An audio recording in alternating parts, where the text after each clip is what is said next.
Well, audiobooks are really, really important, and we're going to find out why and how to produce them. And as ghostwriters, book coaches, and developmental editors, what we can do in advance or in the process of writing our books to actually make the process easier to work with a narrator or to create an audiobook in general. So we'll touch on all those questions. So Robert, thank you very much for coming today. Tell us a little bit about your journey. How did you get into audiobooks?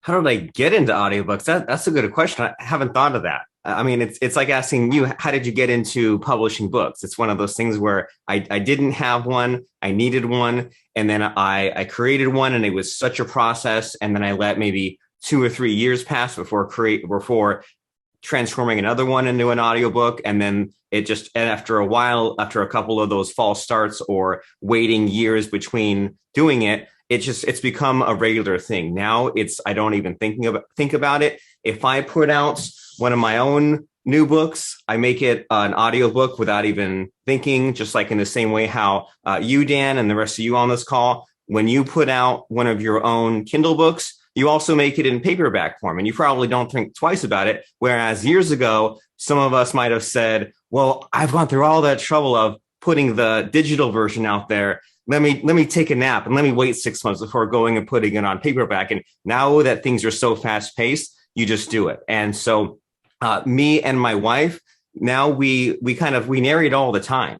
We're both voice actors, and that it's just a little bit of a side hustle for both of us. We both work from home. I've worked from home since 2009, and I do all kinds of like internet marketing stuff. And for maybe an hour per morning, me and the wife just sort of do this kind of fun thing. And it's been a good way to get clients, and for me to sometimes get author clients, podcast clients. And so, yeah, I narrate just about every day, and it's fun for me and my wife to do it. And the thing with audiobooks and Amazon is the first kind of basic thing is that you need to have an existing Amazon Kindle book, and then they will allow you to sort of attach an audiobook to that. And the second thing to maybe keep in mind as we're getting started is that Amazon, which is also Audible, they're kind of the same thing. They want you to have an audiobook, right? In the same way that the DMV wants you to have a driver's license, they want you to drive.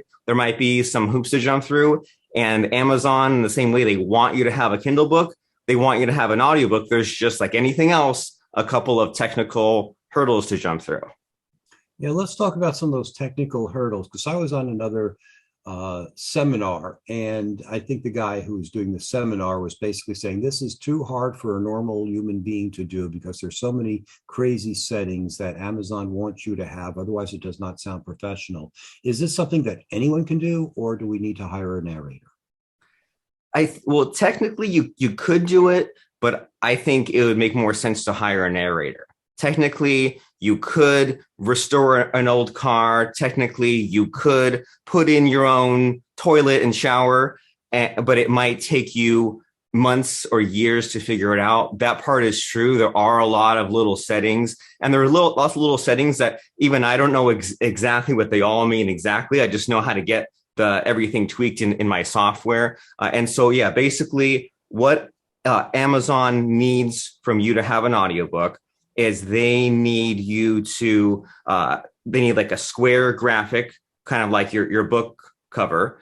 And then they basically want you or a narrator to take your book and, read like chapter 1 and say chapter 1, blah, blah, blah. And then like read the words and then save each chapter into a separate audio file. And then you upload the audio for chapter 1, audio for chapter 2.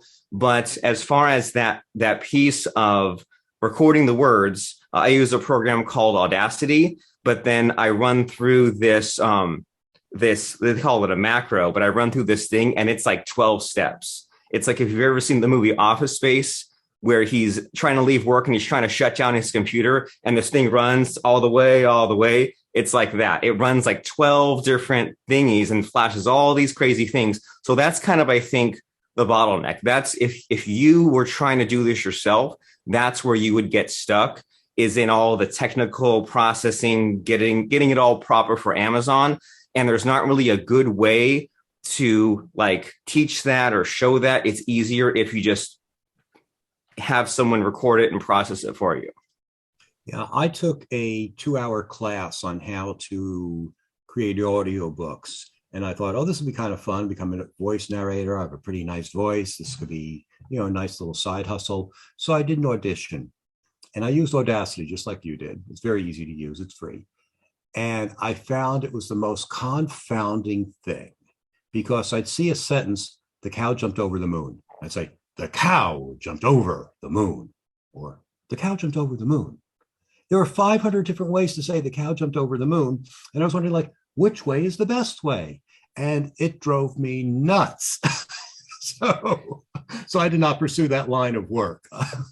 And not only that, but you're going to have to say the cow jumped over the moon for 2 hours, 4 hours, however long the book is, which once you get the skill built up over years, it's great. Then you can just knock it out real easy. But those initial growing pains, boy, are they huge. Yeah, I can imagine. What are some of the, I know in book publishing, there are a million things under the hood that our clients don't realize happen. And that's why production companies get paid what they get paid for all the proofreading, copy editing, layout design, and 600 other things that happen that we don't even think about. In fact, I was in a forum the other day and someone said, oh, publishing a book was so hard. I had to get an ISBN number and I had to load this and do that. It's like, oh yeah, I forgot that people think that that's difficult. What are some of the other difficulties that people don't realize when they're creating an audiobook? I mean, well, I think that one thing that is maybe a little scary about putting out an audiobook is that once it's out there, Audible does not really want you to change it very much. When you put out a book on Kindle, one of the selling points is, well, if there's a typo or there's something wrong, just change it and, upload the new copy. And with Audible, the changes are more locked in. It's more because, I mean, if you think about it, if you edit a word or a paragraph in your Kindle book, whoever is over there in customer support at Amazon, they just go and say, oh, there's this new paragraph approved. But if you go and upload whole new audio files, some worker over there in Jeff Bezos land has to listen to all this long audio. So they don't really like if you make all sorts of changes, and you can still do it, but it's more or less once the audio book is on there, it's kind of locked in. And so that is a sort of a little bit of a scary part of it. But the good news is that your audiobook does not have to word for word exactly match your printed book. As you know, sometimes there's like an abridged version of an audiobook. And the other thing about and I guess the way to turn this negative into a positive is that, and I don't really advertise this, but when I narrate these books and this offer that we're going to promote today, is I usually give a list of like real tiny errors that I spot. And because, I mean, all of us authors know that there's always little errata, right? There's always the tiniest of typos that you've checked and you spell checked and 10 people who looked at it. And there's still, I said do when I should have said don't. Or they're like, you look at a page all day long and you're like, I can't believe I missed that tiny little typo that was in there because I just skimmed it and it looked okay. But what happens is when I narrate a book, because I'm going through each and every word, I can catch a few of those.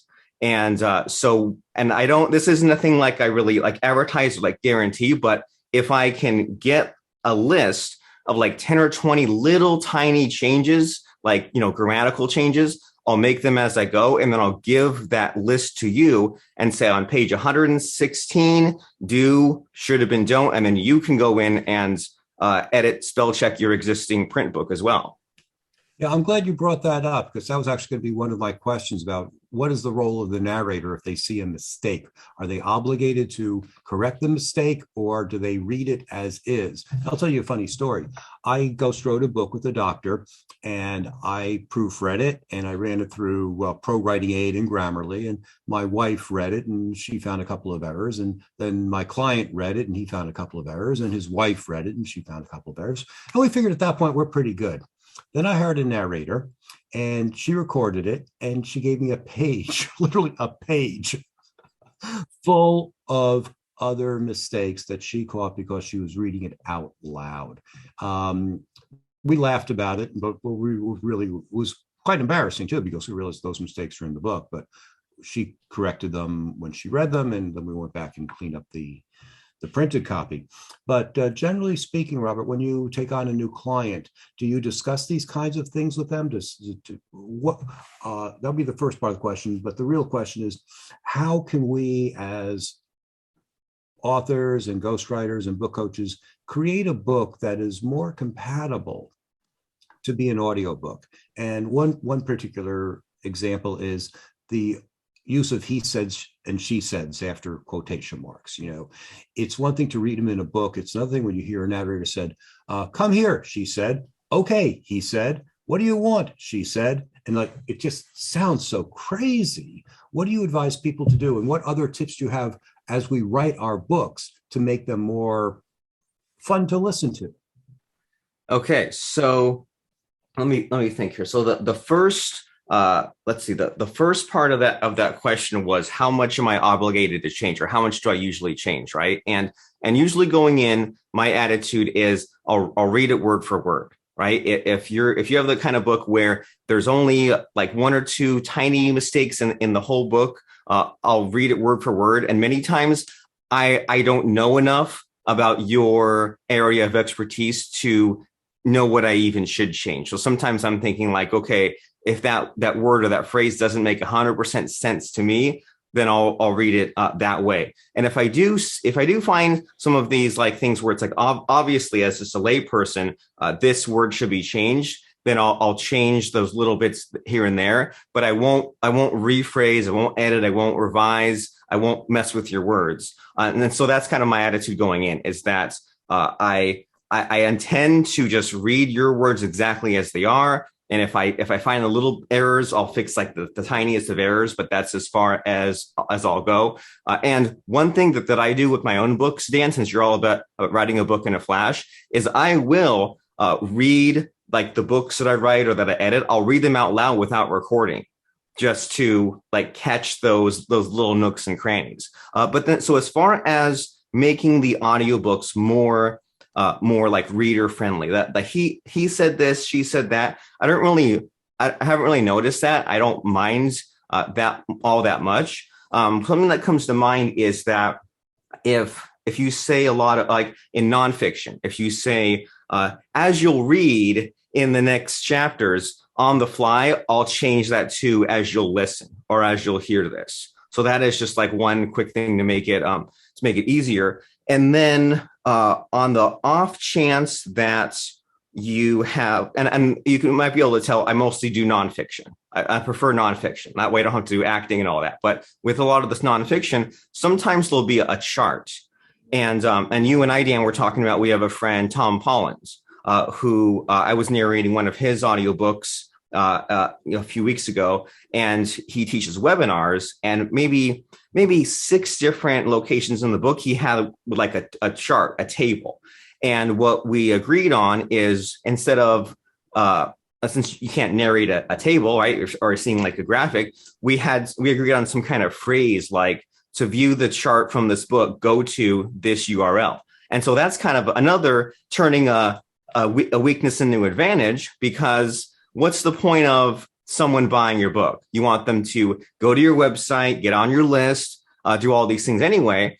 And it's kind of lame to have a book and say, oh, get some free goodies. You're reading this book, go get some stuff just because. But if it's more along the lines of, I'm telling you about this picture, this chart, this table, and in order to understand it, in order to get it, go to this website. Here's a email opt-in form. You opt in, you get all the goodies that come with the book.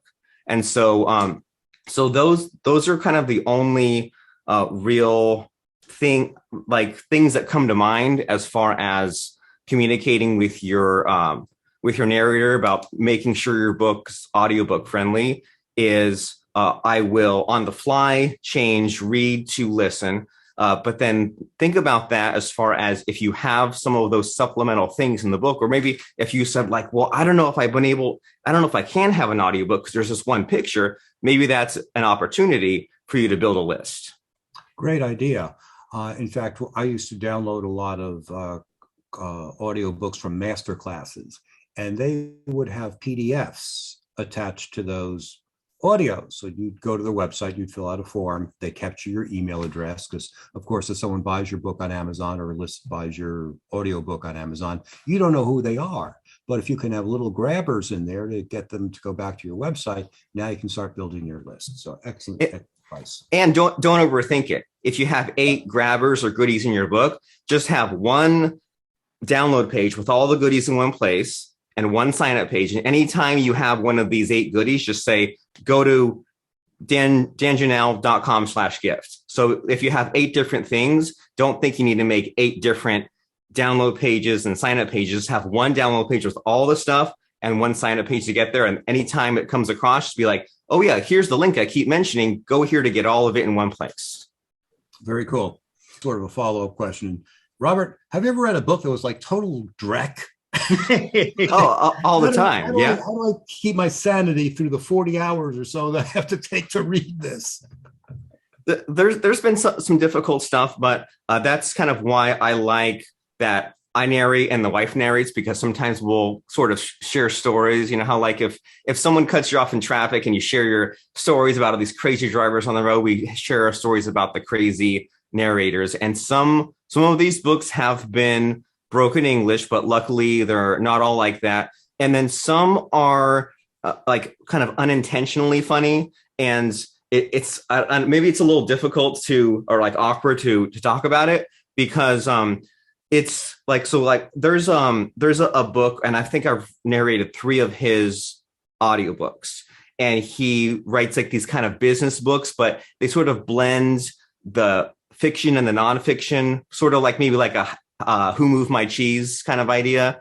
And it's one of these where he's like some kind of like he fixes up your business, and he gets on a plane and goes to your brick and mortar business, and he adds in all these characters and all this story, and then he sneaks in all the business advice. And there's nothing wrong with it. It's a lot of fun, but it can get like very cheesy, corny, silly, and it's presented sort of autobiographical, as if this really happened, but then some of the things that happen to the main character are like very larger than life. And like people are always showering him with compliments. And it's like he sees himself as like a very, I don't know, just very like popular and world-renowned person. And I'm like, I wonder if in real life he doesn't get lavished with praise every single scene. But I'm still like, this is something new and interesting. And so I find the fun in it. But yeah, the wife and I sometimes come across sort of like not the absolute best books out there, but I mean, sometimes they don't have to be. Sometimes they're interesting, and sometimes even I find myself like wondering what's going to happen next, even if the book is sort of corny. Mm-hmm. Great, Robert. How can people get in touch with you, and how do you work, and how does all that work? The website is dfynarration.com. It's a flat $500, regardless of the length of your audiobook, up to about like, if it's past 70,000 words, that's a whole other, it's a really big book. But if it's under 70,000 words, regardless of the length, we'll narrate it for a flat $500, male or female narration. And that includes putting it onto your ACX Audible account. And what that means is that you go to dfynarration.com, you click the button, you pay us. There's a Google form where you can give us your existing book cover and your existing book manuscript, right? Your Word document or your PDF that you used for Kindle. And then what we do is we take that and we read the first 15 minutes of it. We read, introduction, chapter 1, things like that. And then we give you that first 15 minutes and we say, here, what do you think? And then you tell us if there's something to change or start over or do different moving forward. But then I would say about 90% of the time, people say it's great, continue. And then once we get to the end of that, usually it takes about 4 business days to narrate it's usually about, like 3 or 4 hours worth of your audiobook, depending on the length. It's about 9,000 words per hour. So you can do the calculation of how long your audiobook would be. And then you set up an account on what's called ACX, and it's sort of like KDP, if you know the Amazon book publishing, and you give us the username and password because, like we've been talking about, there's all kinds of weird stuff to click, all kinds of weird things to do. So you give us this username and password for your ACX account. We log in, we put the files on there, we submit to Amazon, and then Amazon takes about 10 business days to approve. And then you have a book on Audible. And that's sort of the process. And, what comes to mind, Dan, is that you were mentioning a few minutes ago about you put the video on YouTube and now you rank, right? Now you rank front page without even hardly trying. And Audible, I kind of think of that in a similar way, is that you always hear these crazy numbers about every single day, every single year, so many new books are published. How can you stand out? How can you rank? Well, you look on Audible, and some of these things that you might search on Amazon and have to dig through 50 pages on Audible, there's way less audiobooks than there are for print books. So it's easier to rank, easier to get listed there, easier to compete. And so that's what we want for you. We want you to be listed on Audible. That way you can tap into all these buyers. And the process is dfynarration.com, $500. You give us the ebook manuscript and your cover, and then we get back to you with the first 15 minutes, and then we upload it to your ACX account, and then it's submitted to Audible, and within a couple of weeks online. Well, I think that's a great process. One of my friends had a book published by a traditional publisher, and they hired some voice actor, and he was horrible. And my friend was just aghast because it didn't sound like him. It was really dull. The guy clearly had no interest in the topic and read it in a monotone, just the worst possible person. So I think it's really great that you give people a 15-minute audition, so to speak, to make sure that they're happy with you and you're happy with them, and it all works out nicely. Yeah, and I do my best to read it sort of not dull, but still straightforward. I don't do all kinds of crazy over the top, but still trying to read as if I'm kind of focused, slightly intense and interested. And on the website, we have samples of what I sound like narrating and the wife narrating. There was a baby crying about 10 minutes ago, so don't worry. If a baby cries, I'll go and redo that, so there'll be no baby in there. And one thing that I kind of want to work in here that we're mentioning as well is that an objection I get is that some people say, well, I wish that it was me narrating. If I'm the author, shouldn't I be the one who's the voice on it? And honestly, I don't think anyone cares. I don't think it really matters that much. If someone made a movie about you, would you have to play you, or would it be better if Heather Locklear or Leo DiCaprio played you instead?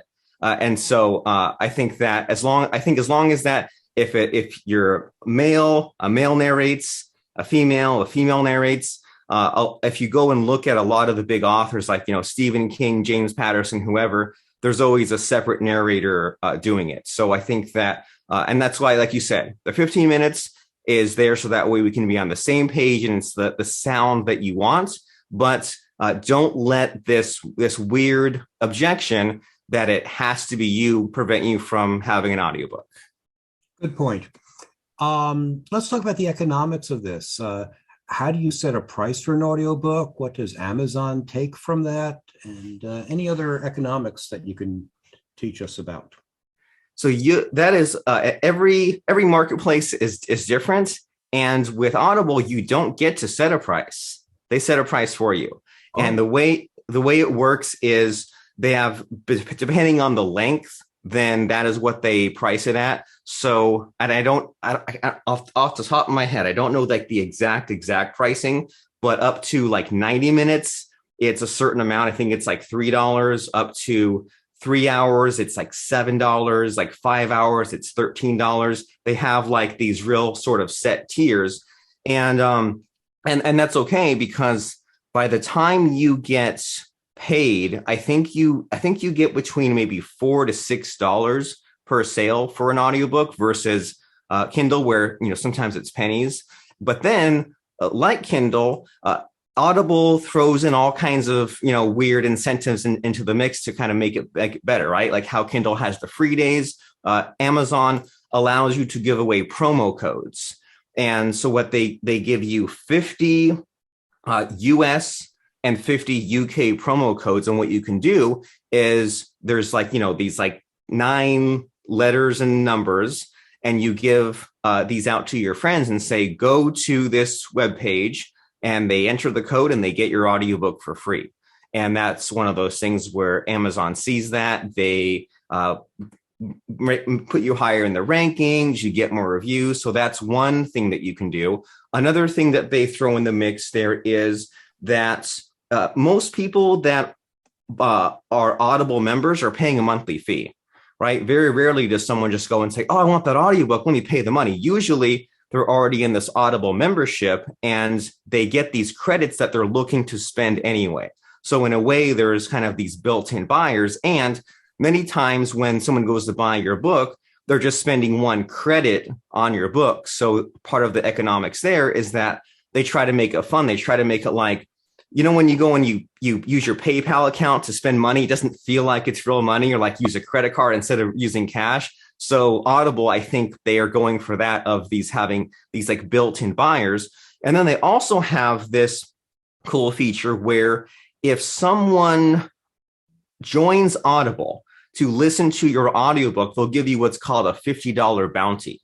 And so what that means, like if you say, okay, here's my audiobook, go get it. And someone says, oh, I don't have an Audible account. If they go and sign up for Audible to listen to you, $50 extra for you. So they kind of throw in, there's all these weird things in the mix, right? That you don't get to really set the price. They set the price for you, but you get more per sale, but there are built-in buyers, and you can do the promo codes, and there's these things called bounties. Wow. There's a lot going on there. I was a member of Audible for a long time, and I found I was getting credits and credits and credits, and I didn't have time to listen to audiobooks.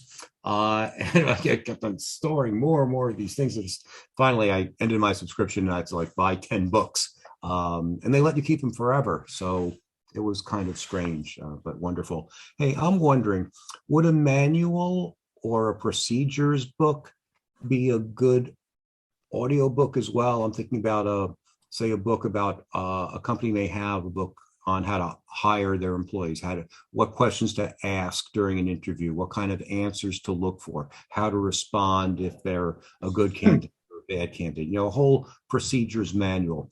Would that be a good idea for an audiobook? It wouldn't be the most exciting book. It wouldn't be like a Jack Reacher, but it has been done.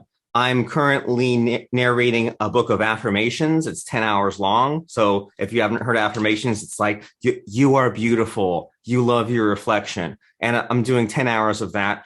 Me and the wife, total, we have probably narrated 50 cookbooks.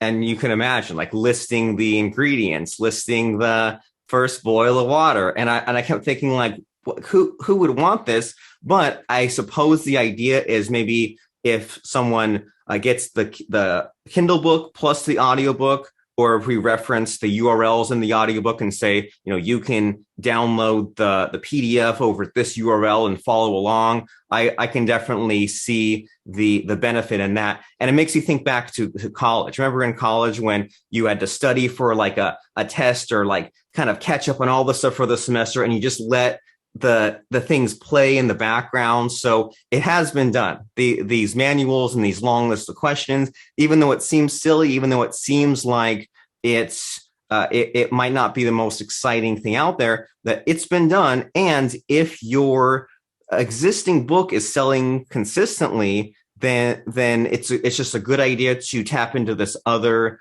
marketplace, right? If there's still value to it, even though it might not be your preferred way of learning, some people like to always have something playing and soaking up the knowledge. So I would say even a manual, if it's selling on Kindle as is, consider the audiobook, as strange as it may seem.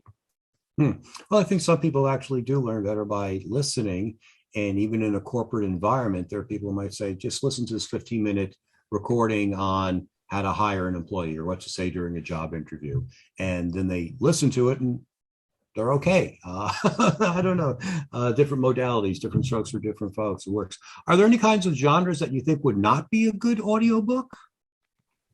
Well, It's I okay. mean, well, when you get too technical, then there's definitely a point when it's too much. But I would say, and as far as me and the wife, we don't do erotica, and we don't really do that much fiction. And if there is fiction to be done, we don't do accents, we don't do voices, we don't do sound effects. We just kind of read as if you're reading it to a kid. We're just kind of reading and kind of acting out the voices. So that's kind of as far as how the realm we will go. And then as far as yeah, what's a good idea or not a good idea for an audiobook, if it's really technical, if it's like a dictionary sort of range, then that's not good. So there definitely is a point where it doesn't work anymore.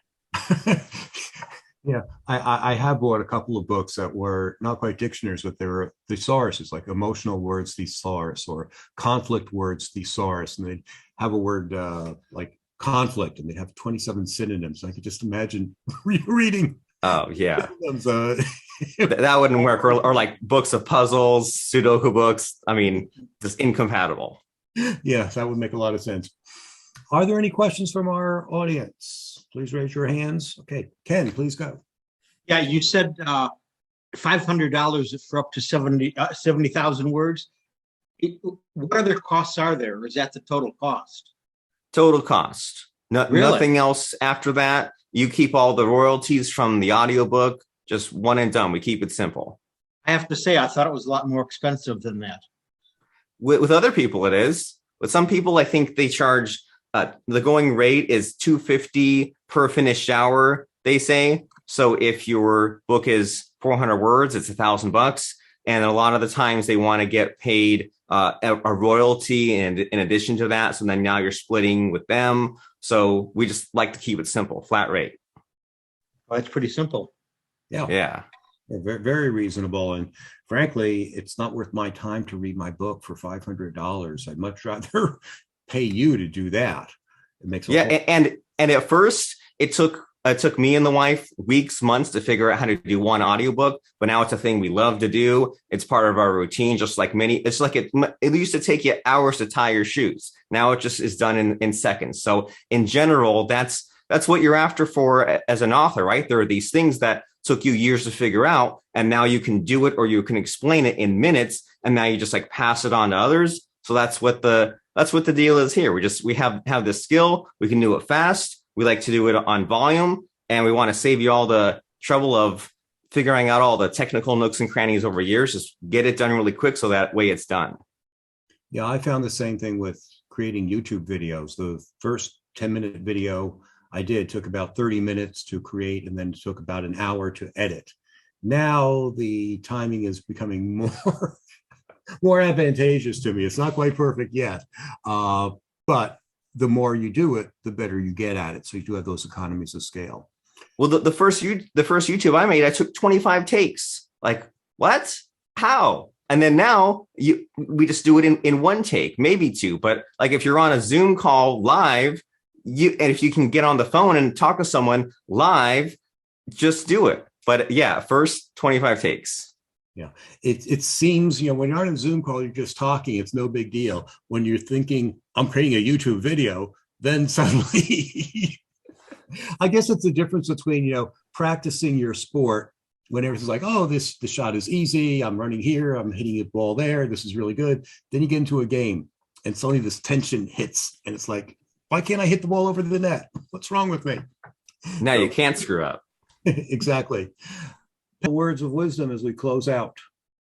Just do it. Don't let the small details hold you up. Like you mentioned earlier about the ISBN. I know that for me, even getting my first book published, I think my first book I published 11 years ago. What held me up for probably 2 years was that ISBN thing. Everyone told me I had to get a dang ISBN. No one told me that when you go to upload your book to Amazon, there's a button right in there. You can just do it. And then for maybe 2 more years, I was like, I don't know, can I change the price later? I let something as silly as that stop me. And then one other thing was I was worried about being able to go back and edit pages later on. And it turns out once your book is published, how often do you really overhaul or edit your book once it's submitted to Amazon, not that much. And so at least for me personally, I've always had all kinds of weird, silly objections that held me up for maybe like 2 or 3 years per objection. Don't be one of those people. Don't let all the other years pass and you don't have an audiobook. It's a great way to tap into all these other buyers, because you always hear these statistics about how like the most successful people, they're always listening to podcasts, they're always listening to audiobooks. And some people just prefer listening or just are so busy anyway. And so you're really missing out if you don't have a book on Audible. It's built into Amazon. I can make it easy for you. You don't have to be the one that narrates it. It's just if you're a male, have a male do it. If you're a female, have a female do it. And it's at dfynarration.com. I want to make it easy for you. I want to get it done for you. I want to have it done fast. So don't think about it, just do it. Or maybe think about it just enough, but not too much that it stops you from getting what you want. Thanks for joining us today. And we have lots more videos on how to create audiobooks and how to write your books in a flash on this YouTube channel.